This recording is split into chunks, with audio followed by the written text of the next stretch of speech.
We discussed yesterday Trump snap crackling and popping in response to a reporter notifying him that he's been labeled, or his tariff approach has been described as taco. Trump always chickens out. And you can, I guess, structure your trading strategy, they say, around that assumption that he's going to back down. He's going to cave in and make these bold announcements and not follow through on them. And then not really even go through with huge negotiations. It's strange. And he did not like that. And I want to show you some of the aftermath of it. But first, I'll remind you of this clip. And then we have a lot to discuss in this segment. Wall Street analysts have coined a new term called the taco trade. They're saying Trump always chickens out on your tariff threats, and that's why markets are higher this week. What's your response to that? I kick out? Chicken out.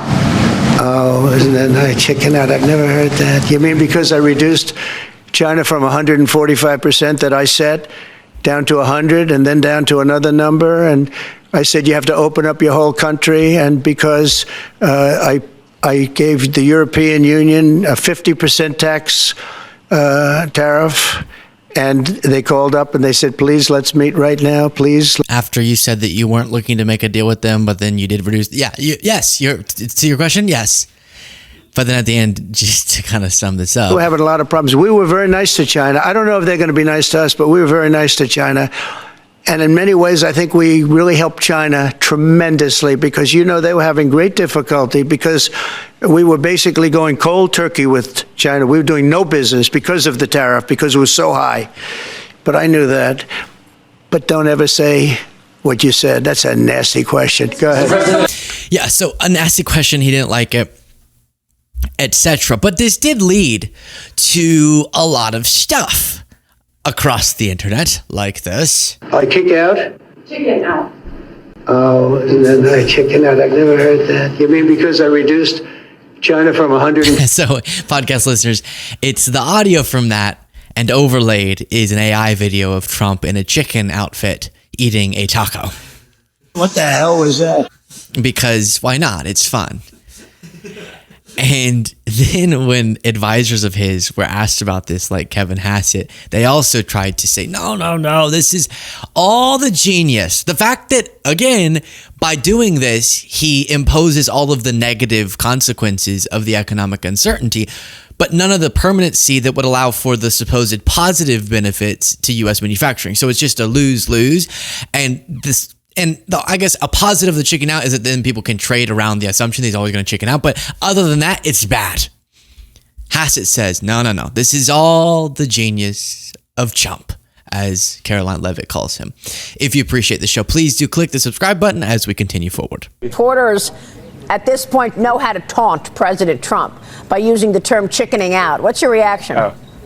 Yeah, well, actually, I think if President Trump had just a minute more, if you go back into the room behind the Oval, he's got all his hats and things over there. Yeah. And he has a hat which is the accurate response to what that person said, which is Trump always wins. People, you go look, a lot of people are wearing that hat. Trump always wins, and Trump was always right. Those are the two. But Trump. No, Maria, I don't think that he would care, because if he had just a minute more, he would have gone. He would have, he keeps right next to his bed. He keeps hats that say he's always right, and he's really handsome, and he's really perfect, and that he's gotten everything perfect, and that he always wins. And so that's kind of sad, Hassett. He keeps hats that just tell him he's right. That's sad. Does always win these negotiations because we're right that America has been mishandled by other governments, that our tariffs are taking them to the table, and they're coming in with massive concessions, opening up their markets to our products and lowering their tariffs on us. And so, like, which one do you mean? This trade negotiation season has been really, really effective for the American people, and it's unfortunate that people would attack it as the journalists did, or the way the judges just did. That these activist judges are trying to. If they haven't gotten concessions, though, that's what the UK deal was like. Okay, China, nothing happened. You just announced proudly that now you're going to negotiate with them. So we're kind of just waiting on what the victories are supposed to be. But amid this, and I just saw a breaking news thing come in that what we talked about in the morning show, which was a federal court ruling that Trump's usage of a lot of his tariffs has been illegal because he doesn't have the authority to just randomly do that. Usually Congress would be involved, but he does have certain legal authorities, but he's used outside of those with this broad, everything's a national emergency thing, and that has slapped down many churches. That has been paused, that ruling, as it gets litigated. So we'll see what ends up happening if it stands that it's illegal and that he can't continue forward with many of his tariffs. But with the economic disaster that he's brought onto us, and with the being so insane with how he approaches this, that now you can trade around how insane he is, like that can be a trading strategy, that he's that waffly. It calls our attention again to, okay, well, what is the alternative going to do? Because we really need the Democrats to get their stuff together in future elections. And I think Ro Khanna has hit a pretty nice and effective message on this. Let's check in on some of it. One thing I always appreciate about you is you're willing to talk to the other side.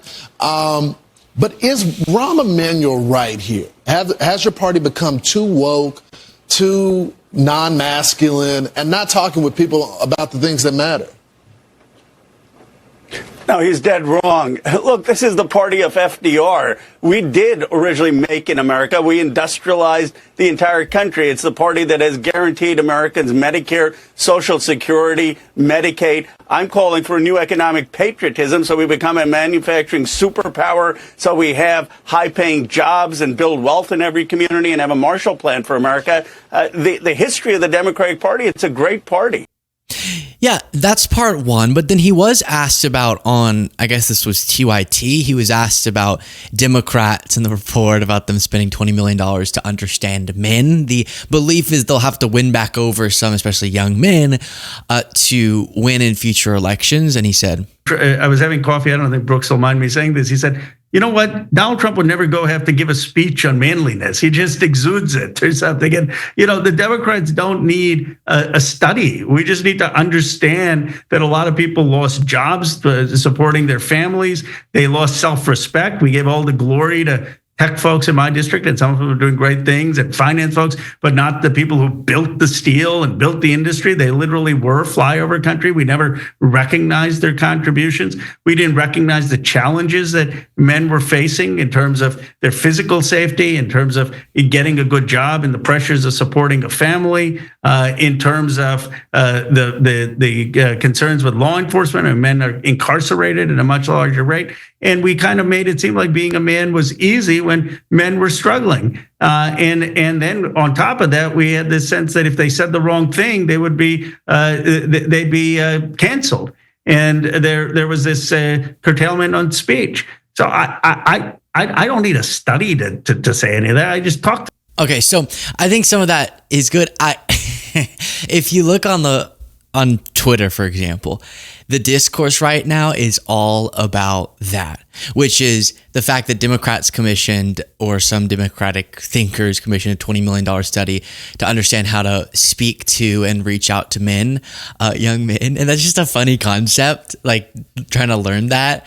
And then secondly, there's now a lot of people doing podcasts and talking, right? Being like, all right, how do we win back men? And it's a good point that I think that's probably not the best way to speak about it.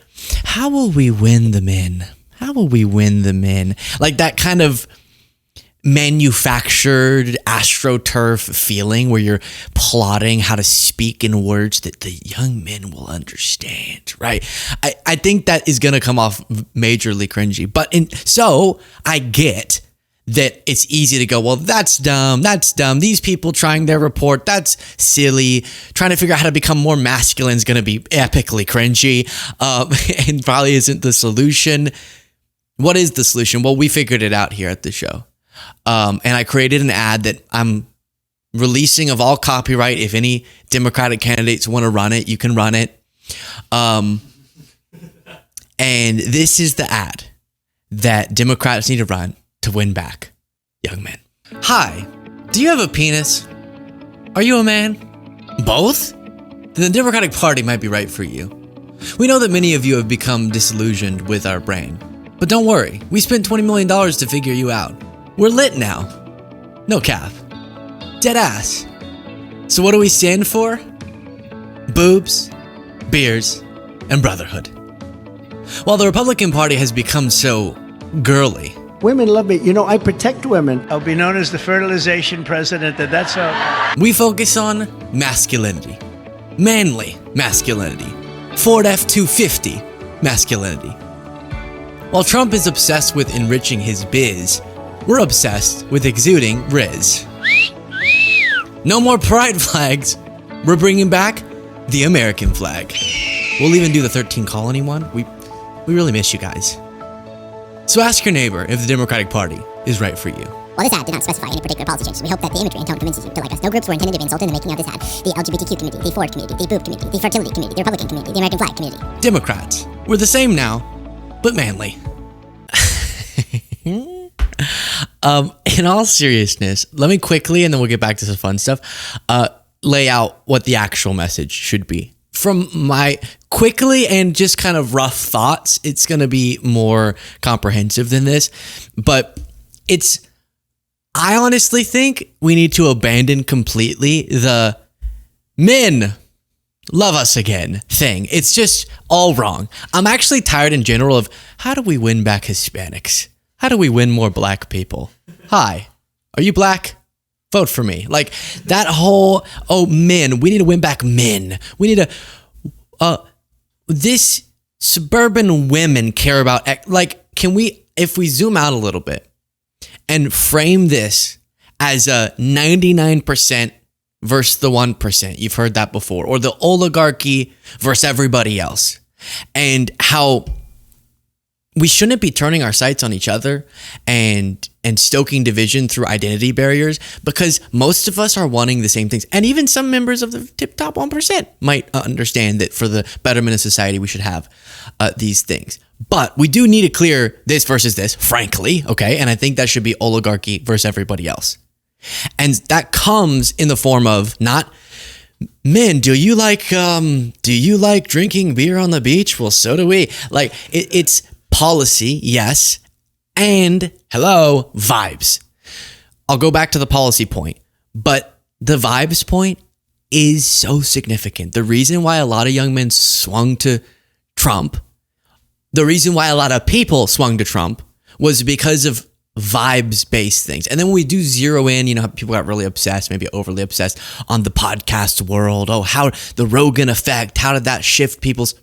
A lot of that was the MAGA associated figures were showing up, being friendly, hanging out, and then they seemed more relatable, even if obviously they're not. And so there's a lot of Democratic politicians, like a lot of Republican politicians, who just, no matter how many times you tried to coach them on how to be normal, they couldn't be. So bye-bye. We're going to need to lead the movement that will hopefully lead itself into power and defeat this terrible, tragic movement that's currently governing. We're going to need leaders that can just be authentically, not pretend to be, authentically be authentic, and who aren't so out of touch and have been so for so long that they can't even imagine what it means to care about these issues. So that's vibes, people. I've referenced before when Bernie has showed up on podcasts, it can't be him. He's kind of too late for him, but he has connected with even more conservative figures. And then Pete Buttigieg did really nicely. The example I keep citing is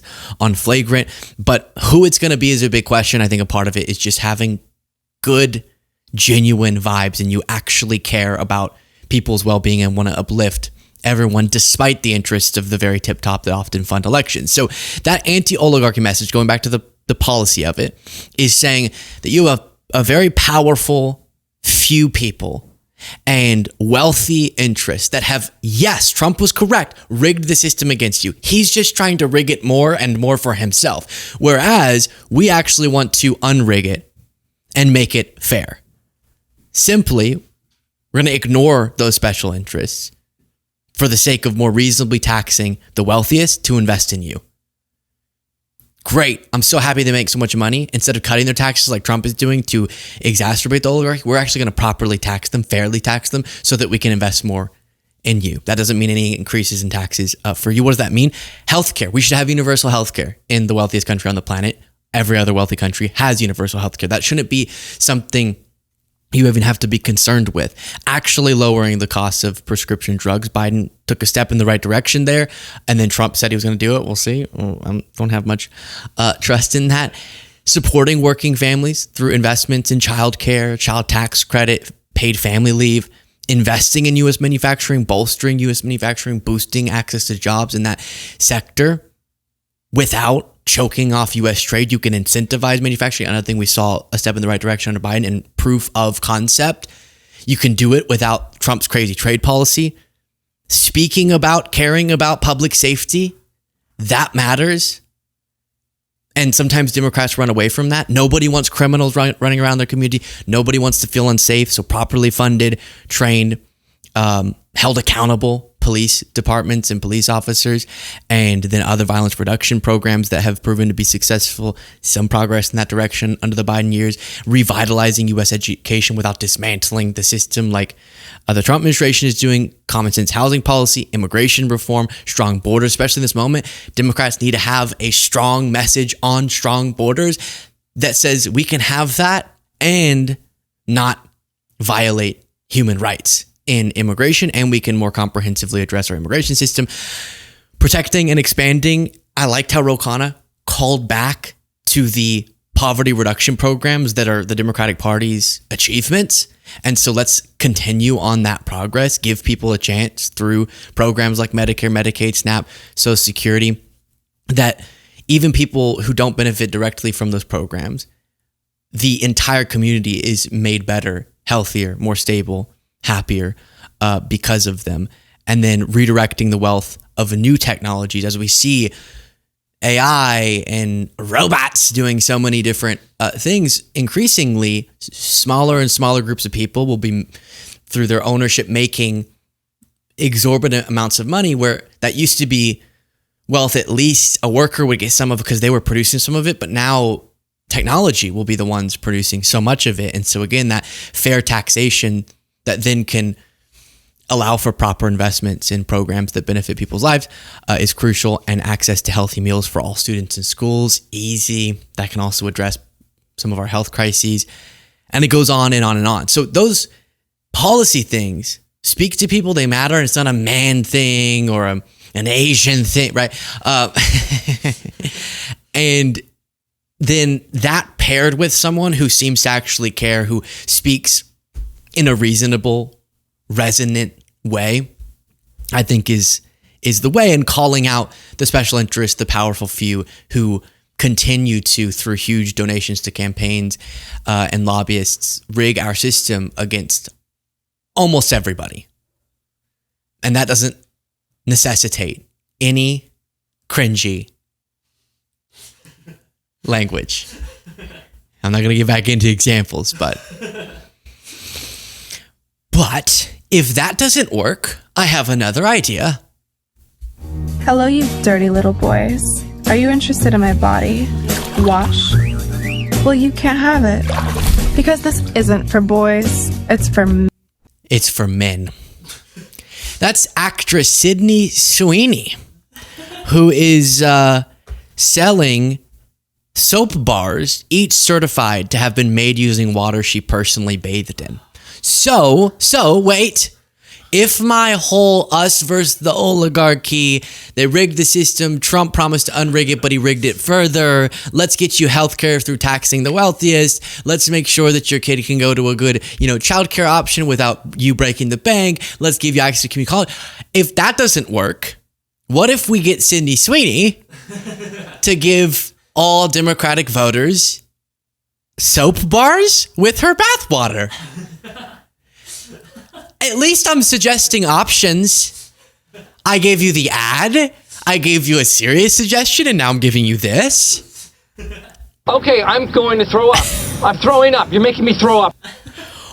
Or we could have our politicians like Newsom wear cooler shoes. Here it looks like he has... If maybe this would appeal to young men, maybe this would appeal to... I guess, are these Air Jordan? They're Air Jordans. That could appeal. He posted that on TikTok. You see what I mean? It's just, sometimes I feel like we're out on an island and everyone's just trying all the wrong things. We also need to applaud hard work. It's not wrong to say, sometimes we can go overboard.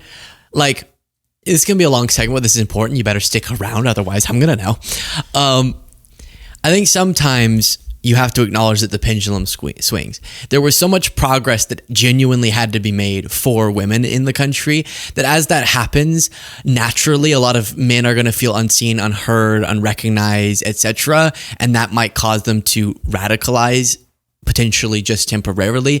And on some of that, it's not like you can concede for the sake of electoral politics because it was standing on important principles and the ripple effect of people exploiting that to convince men that they have been forgotten or whatever. Like some of that is not stuff we can budge on, but there is a lot that we can. And I think bringing up that a lot of men with genuine concerns, hardship, started to feel like, similar to white people, they felt the message coming from the Democratic Party was, if you're a white man, you have it so easy and you don't experience any problems. And it's like, bye-bye with that messaging.